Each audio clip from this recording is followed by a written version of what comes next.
story ng tagumpay niya po dito sa business. Po. Okay. Ayun, good evening sa lahat, and then good morning to sa ibang mga kasama natin nasa ibang bansa. Siyempre, alam ko, hindi pare-parehas yung timeline natin.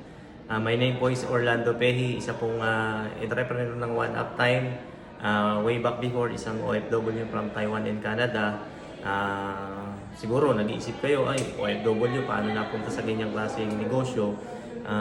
Even ako mismo na-amaze kung paano ako na-transform sa ganitong klaseng pagninegosyo. Pero being an OFW kasi, number one struggle natin is paano ba tayo magkaroon ng proper income pag nandito na lang sa Pilipinas, and then paano natin maibalik yung golden time natin, kasama natin yung family natin. At the same time, earning pa rin. So ako, pinaka naging struggle ko siguro pagpasok sa ganitong pagnenegosyo. Unang-una, kung paano ko kumbinsihin yung sarili ko na magkaroon ng isang concrete na desisyon na from being OFW, magiging entrepreneur. So it takes time para makapag-desisyon, pero nung nakita ko yung tamang dahilan para talagang subukan ko yung mga bagay na hindi ko sinubukan dati, number one, syempre family. I'm a father of 4 child. Pero way back before, noong nag-abroad ako, 2 pa lang sila.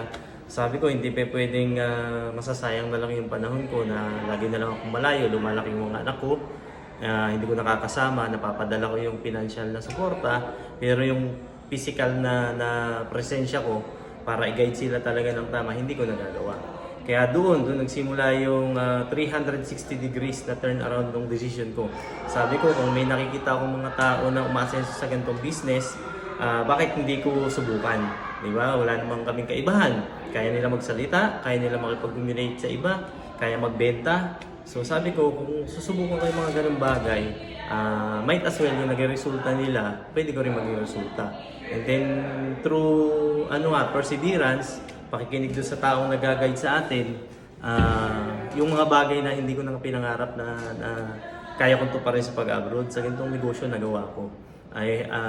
Not to brag to everyone, nagkaroon ako dito ng mga courses na hindi ko pinangarap sa pag-abroad, savings na dating napakahirap ipunin kapag nasa malayo, and same as well, yung pinapangarap namin bahay, hindi lang isa, pero nagkaroon ako. Diba? So, para doon sa mga kasama natin nasa abroad, natakot sumubok sa ganitong negosyo, magtiwala lang kayo sa nag-invite sa inyo. And then sundin nyo lang po kung paano nila kayo gagawin.